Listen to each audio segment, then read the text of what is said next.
All right. So I am going to first invite to the stage Colonel Joseph Wells.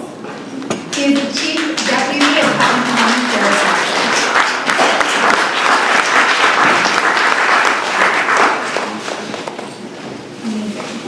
I am also going to invite up Sandra Jackson, who's the Regional Director of Clinical Operations for MSH LMH.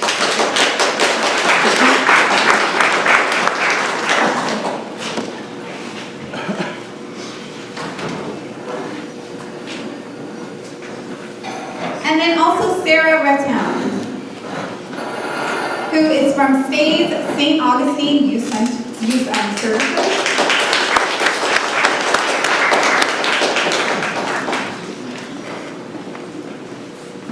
Richard and Kathleen Marquise. They are a retired Navy pilot and a teacher with lived experience.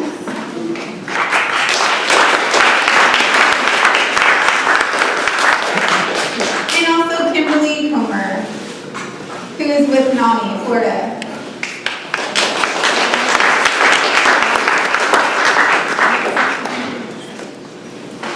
And Dr. Portier.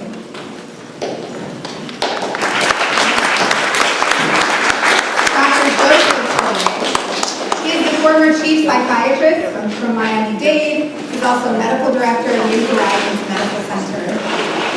And Scott Maynard. Oh, Scott. Oh, here's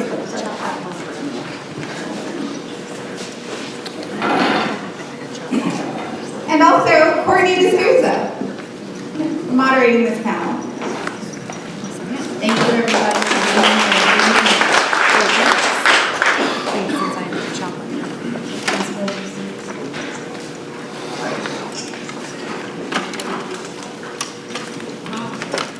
Jacksonville native. I am a mother of an amazing 17-year-old who just graduated high school last night, an entire year early. And she and myself deal with some anxiety and depression. And I'll briefly tell you a story. It took me 5 years to get into nursing school. And when I got in, she was 9 years old. Of the 5-year attempt, I received a bachelor's degree and I was pursuing a master's degree. But when I finally got into that nursing program, my daughter needed me more than I needed to be in that program. And at 9 years old, I had to have the Baker acted. And it tore me up. It was equally the worst, but best thing that I could have done for her. Because she was able to get the help and the resources that she needed. And I could not have been more grateful. So I say that to say, it's important to pay attention to some signs to get the help, the first aid, mental health first aid. It's imperative that you guys have come tonight. It's vital. My heart is happy because all of you are here, you care, you have an interest. Your hearts are all in the right place and we've all been touched by someone that we know. So thank you, everybody. So we will begin. Does everybody want to say a little bit about themselves before we start? It's only a few questions.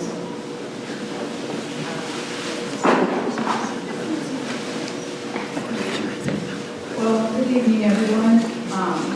My name is Kathy Marcus, and my husband and I are parents of a son who has mental health issues. He has been hospitalized and gone through a lot of the things that you don't want your child to be exposed to, such as being tased. I am a retired school teacher, and I'm going to pass this on to my husband. I was a Navy pilot for 20 years, Vietnam vet, and decided I wanted to raise my son at home, so I retired at 20 and was with FedEx for another 15 years. Our son has schizophrenia and we've been dealing with it coming up on 17 years. And I'm an avid writer about this. I've been published 85 times in various newspapers, and it's always on mental health, funding, everything. Good evening. I'm Joe Wells. I'm the Chief Deputy or Undersheriff in Putnam County. And, like the movie showed, and we'll get into more during the panel, it's been evident to me for years that we're in a mental health crisis and law enforcement is not the outlet to deal with that. I first met Lisa several years ago when Charles was in my facility in Putnam County, and she really opened my eyes to some additional things, and it's been a pleasure to work with her through the entire measure process, 14 weeks of that, and then partnering with Lisa and Praise It's Not Prisoners to make a difference in Putnam County. So I'm honored to be here tonight. Thank you. I'm Sandy Jackson. I'm the Regional Director for Services at SMA Healthcare for Putnam County and St. Johns County. I have worked for many years directly with the population of people that struggle with mental health and substance use. I've worked with kids, adults, mental health, substance use, and mostly I've worked a lot with their families. So a lot of the stories that you all have shared with us or that you've experienced, those are things that I hear over and over from parents, and I can't tell you how sometimes frustrating and how helpless I feel to not be able to do that. So right now I just feel really honored to be in this room with all of you guys who are doing this out of the goodness of your hearts, and seeing Lisa just moving heaven and earth. I'm really touched by that, so I'm just really humbled to be here right now. Hi, I'm Sarah Rattan. I'm a licensed clinical social worker and clinical director at St. Augustine Youth Services. I've been in this field in community behavioral health for roughly 25 years. It's kind of where my heart is. I think it's touching to me because what we've seen, at least in the field, besides the lack of resources, it's also driving our workforce away. So it's really hard to find people who want to work in this space. So I think that's a really important piece in all of this as well. Good evening, everybody. My name is Kimberly Palmer. I am a nationally certified peer specialist as well as a Florida State certified recovery peer specialist. And I sit on the NAMI Florida board as the Peer Leadership Council state representative, which allows me the opportunity to advocate nationally, statewide, and then locally. So I'm really glad to be here, and I will share a little bit more about why I'm here soon. Thank you very much, everybody. So there's a microphone in the center of the table. So when I call your name after the question, you'll just pass the microphone to the appropriate person. We're going to change this up a little bit to be mindful of the time. I'm so sorry. Let me come around this way. Sorry, you guys. Dr. Portier. I just want to say, if you guys haven't read the book Crazy, when it came to the part about him and his tour, I had to read it a couple times. It was very fascinating. Thank you, Doctor. I'm Joseph Portier. I've been a psychiatrist for about 40 years. We have this saying in our fraternity, 8 men thoroughly immersed in the spirit of Omega are worth more than 80 with lukewarm enthusiasts. I want to say to Ms. Talaferro, one lady immersed in the spirit of compassion and passion is worth more than 100 with lukewarm enthusiasm.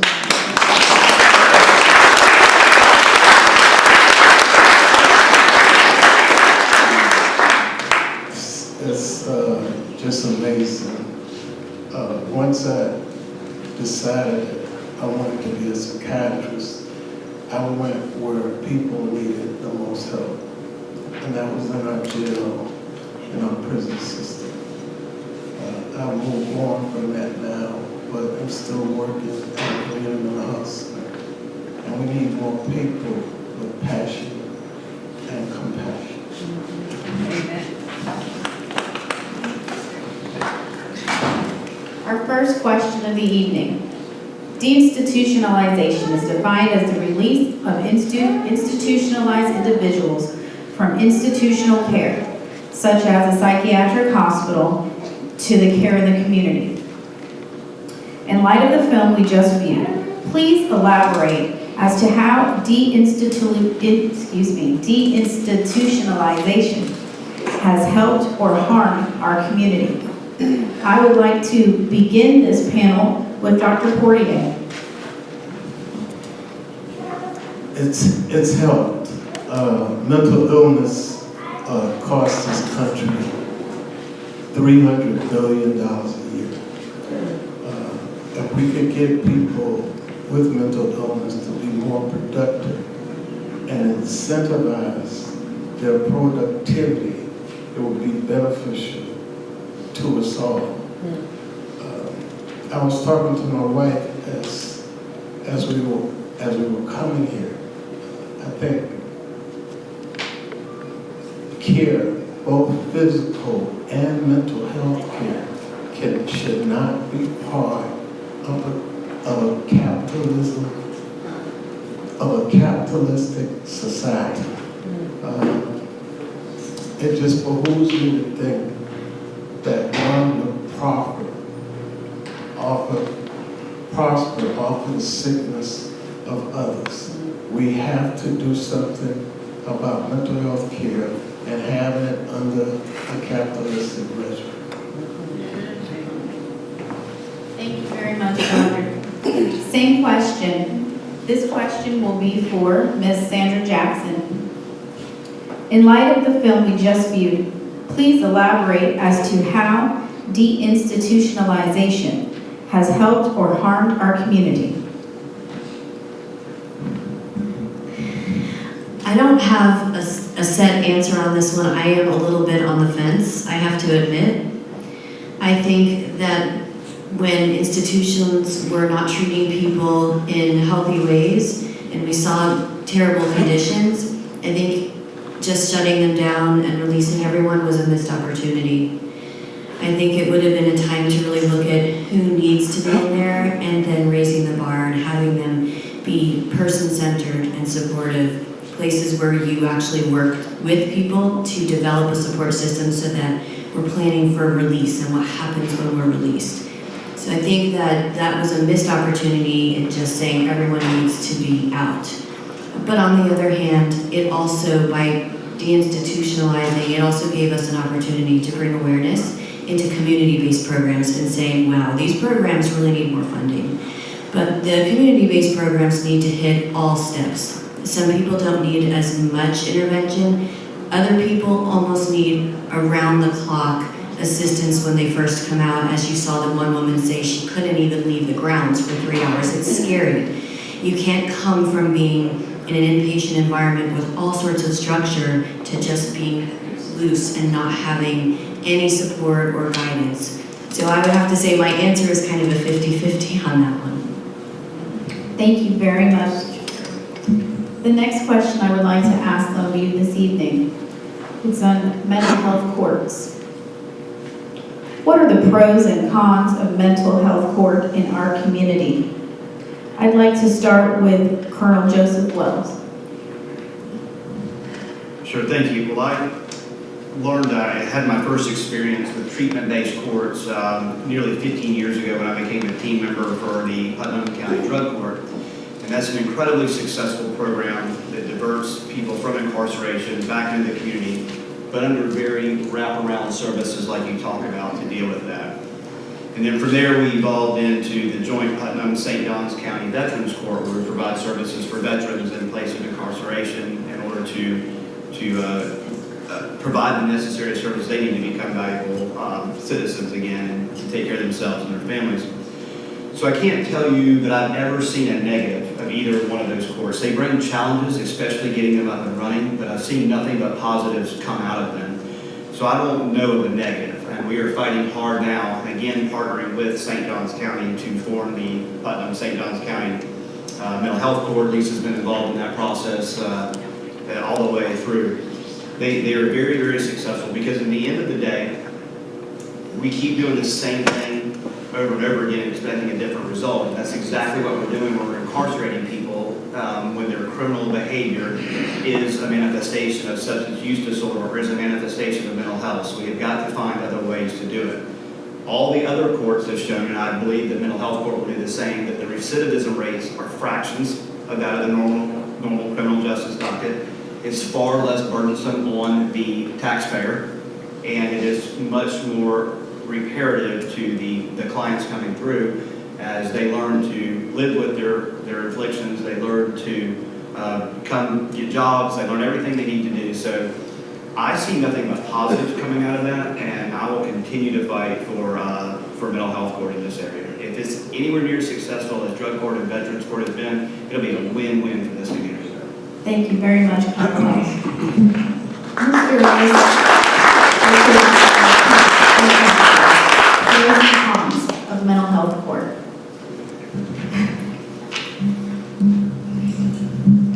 I will be short because there are no cons. It's all pros as far as I can tell. Jails are not appropriate warehouses for the mentally ill. We've seen that. As the previous Jacksonville Sheriff Mike Williams addressed it in a Times Union editorial, we are not funded, staffed, or trained to run a hospital. He wrote that a few years ago. He recommended build a separate wing to the jail that is currently staffed to deal with the problem. Thank you very much.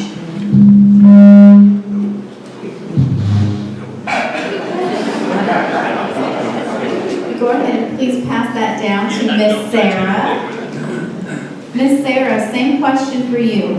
What are the pros and cons of having a mental health court in our community?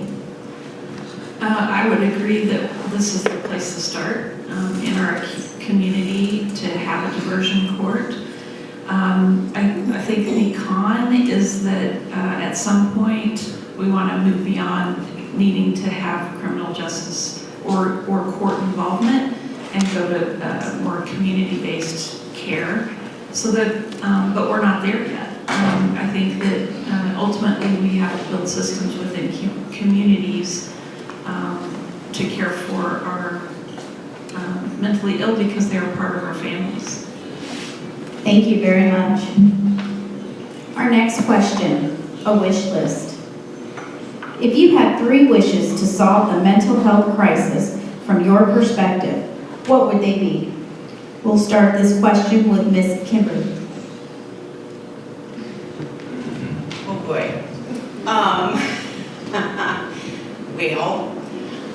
Well, let me just say that as I'm listening to everyone speak, I will start with saying I am one of those individuals who successfully found themselves involved in the criminal justice system.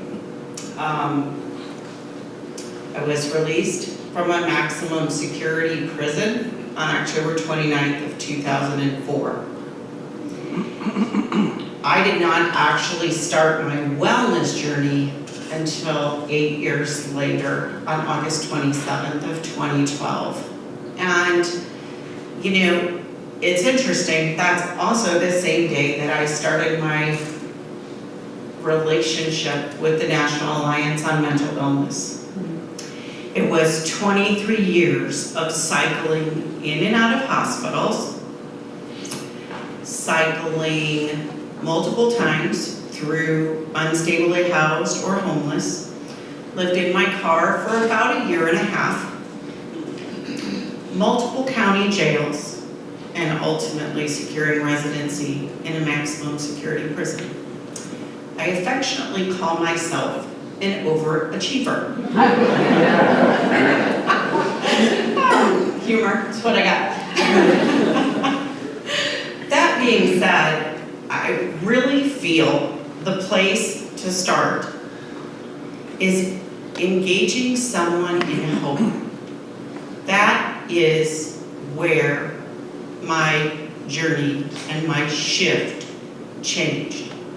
I went from seeing myself as someone broken, someone who was divorced and had lost my children and lost my housing, to, oh wait a minute, I can build a life. I can live successfully. and I can develop a support system. So that would be where my wishes would come in, integrating hope, compassion, empathy, and the knowledge that the evidence-based programs that will allow someone living with a chronic brain disorder and the symptoms that accompany it, the opportunity to build a life worth living is sitting right in front of you. I live a life today that far exceeds any delusion I ever had, and I had really good ones. Thank you very much.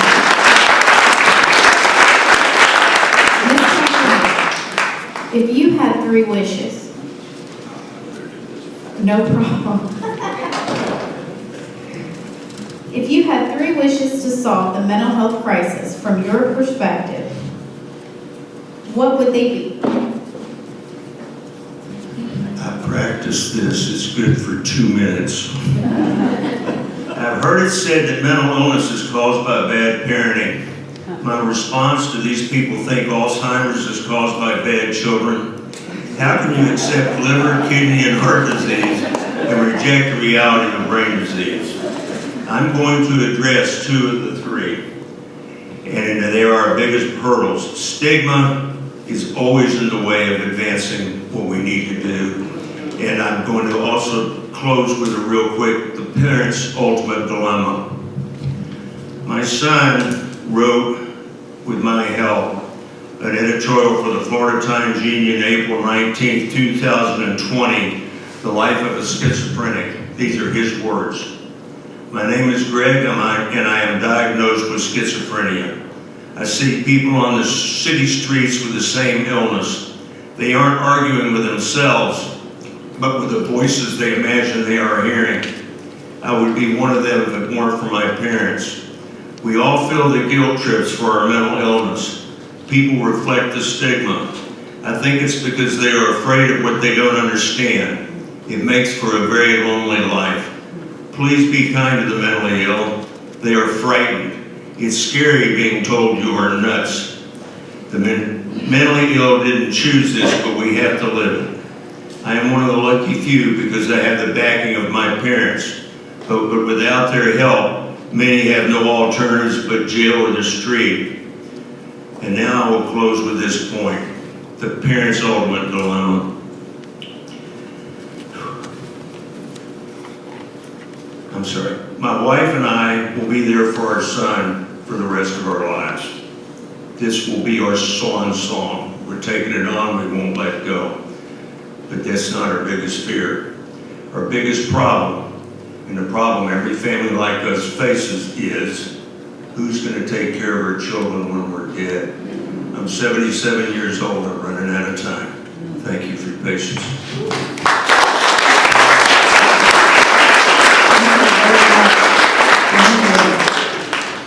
Lastly, that last question, I'd like to give this over to Dr. Portier. If you had 3 wishes to solve the mental health crisis from your perspective, what would they be?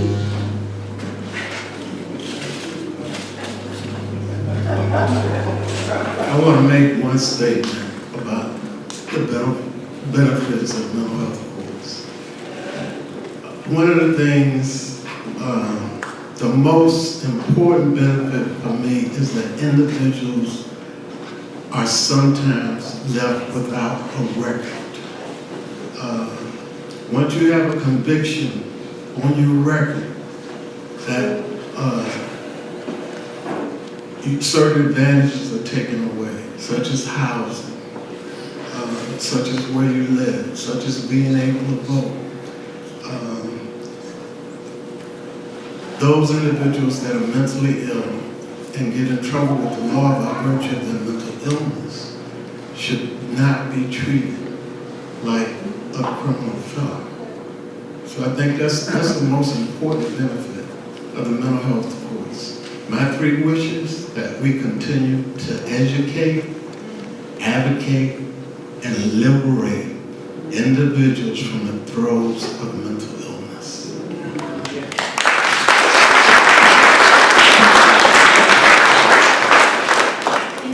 Thank you very much, everybody.